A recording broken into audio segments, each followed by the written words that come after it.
আমি আলী হাসান জুনায়েদ।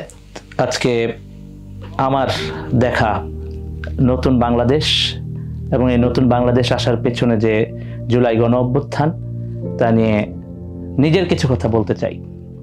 শেখ হাসিনা যে ট্যাগিংয়ের রাজনীতি করতে চেয়েছেন সেই ট্যাগিংয়ের রাজনীতিকে সাধারণ শিক্ষার্থীরা থুতু মেরেছেন এবং স্পষ্টভাবে বলেছেন যে ট্যাগিংয়ের রাজনীতি করে ন্যায্য অধিকার আদায়ের আন্দোলনকে বিভাজিত করা কিংবা ভণ্ডুল করে দেওয়ার চেষ্টা আর শিক্ষার্থীরা মেনে নেবে না।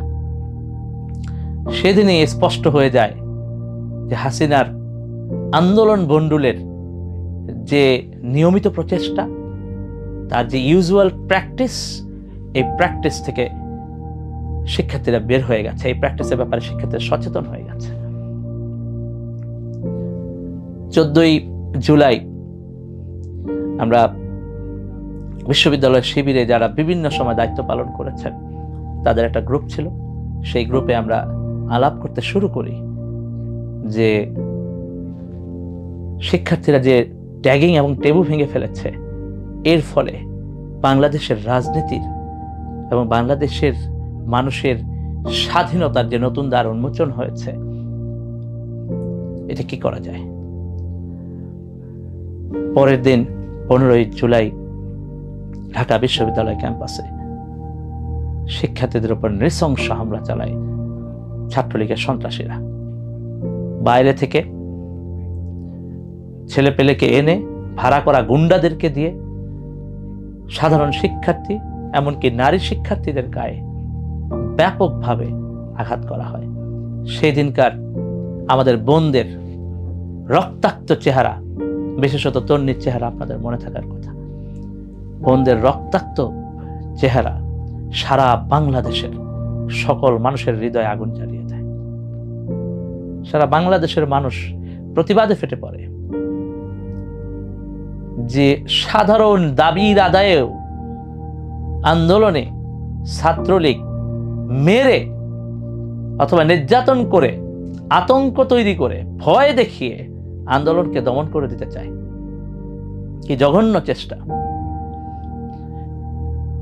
এমনকি ওই দিন আহত শিক্ষার্থী যারা ঢাকা মেডিকেলে ভর্তি হয়েছেন, ওই দিন সন্ধ্যায় ঢাকা বিশ্ববিদ্যালয় ছাত্রলীগের সেক্রেটারি সৈকতের নেতৃত্বে ছাত্রলীগের গুন্ডারা আহত শিক্ষার্থীদের উপর হামলা চালায়, নির্মমভাবে হামলা চালায়।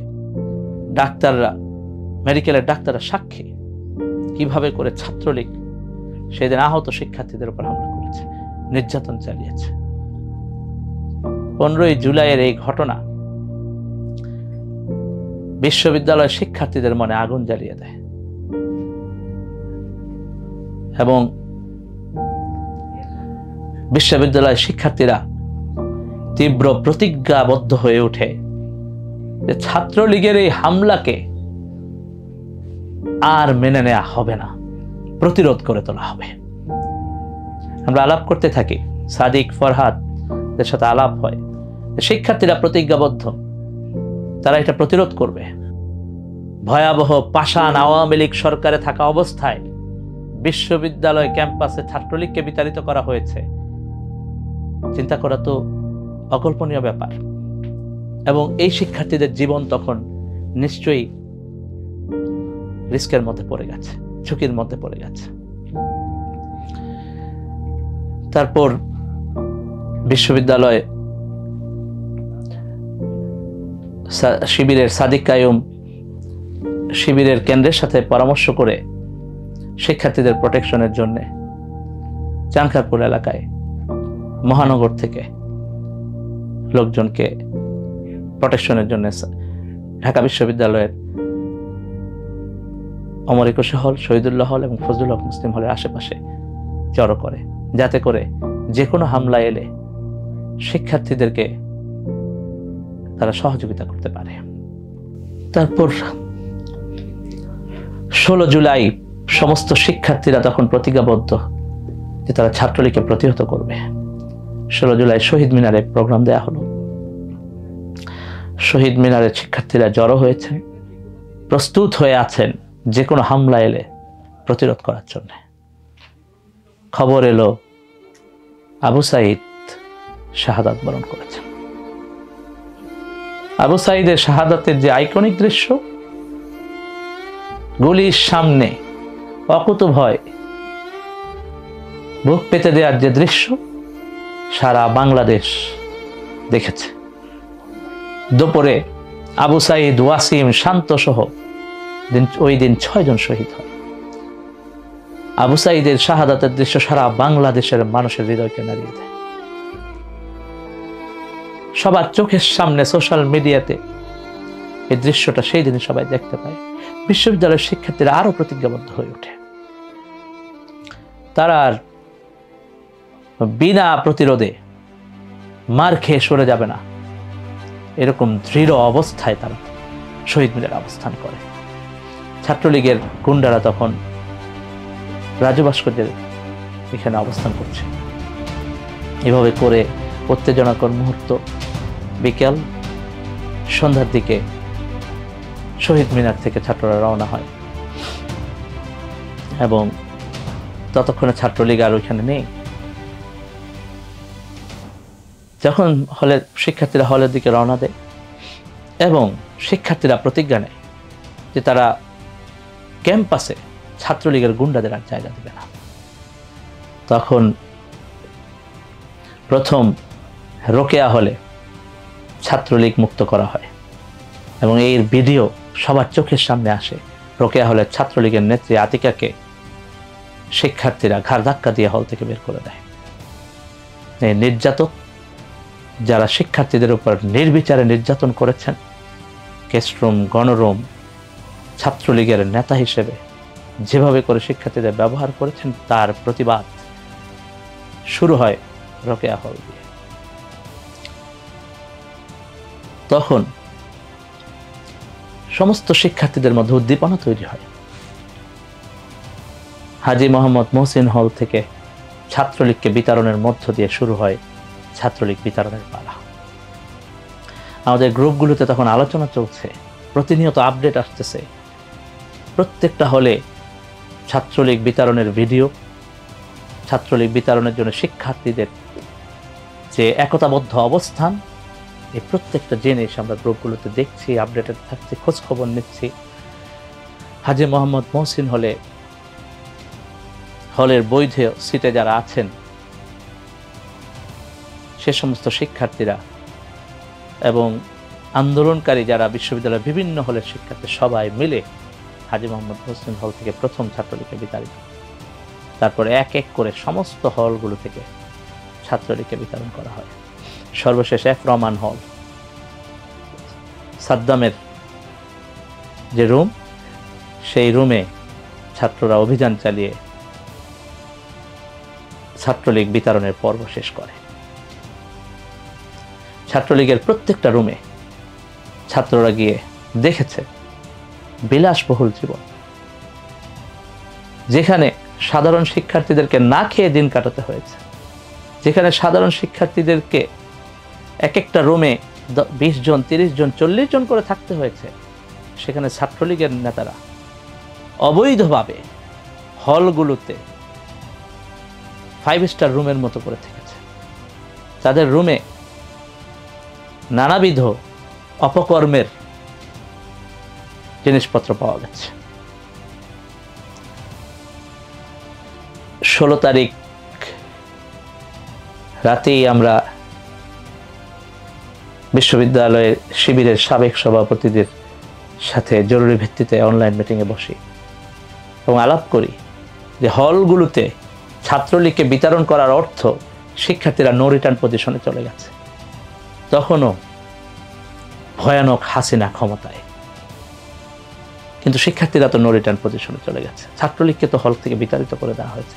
শুধু ঢাকা বিশ্ববিদ্যালয় নয়, বাংলাদেশের সমস্ত বিশ্ববিদ্যালয় থেকে তখন ছাত্রলীগকে বিতাড়িত করে দেওয়া হয়েছে।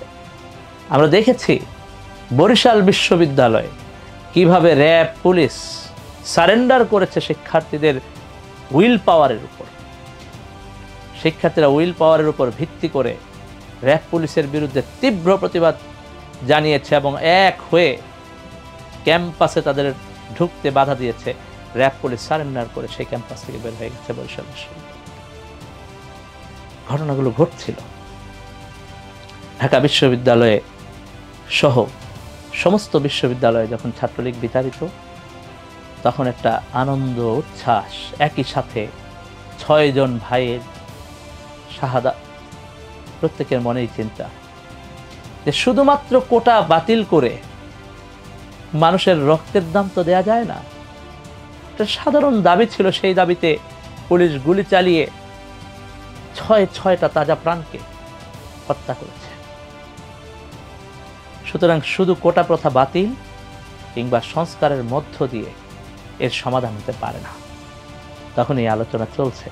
সেখানে ডক্টর মির্জা গালিব ভাই ছিলেন, শরফুদ্দিন ভাই ছিলেন, হাফেজ সালমান রিফাত ছিলেন, সিবগাতুল্লাহ সাদিক ছিলেন।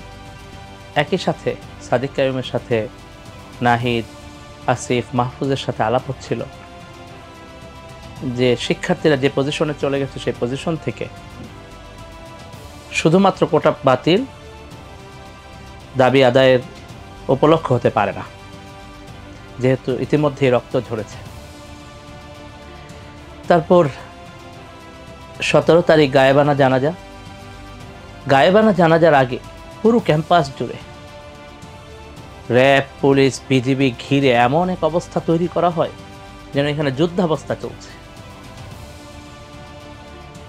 সেখানে কফিন ঢুকাতে গিয়ে প্রচন্ড বাধা বিপত্তির মুখোমুখি হতে হয়। তারপর গায়েবানা জানাজা অনুষ্ঠিত হয়। গায়েবানা জানাজা অনুষ্ঠিত হওয়ার আগেই আক্তারকে গ্রেফতার করা হয়। গায়েবানা জানাজা অনুষ্ঠিত হওয়ার পরপরই ক্যাম্পাসে পুলিশ হামলা চালায়। ইতিমধ্যেই বিশ্ববিদ্যালয় প্রশাসন সমস্ত শিক্ষার্থীকে হল ছাড়ার জন্য নির্দেশ দিয়ে দিয়েছে, হলগুলো খালি করার নির্দেশ দিয়ে দিয়েছে।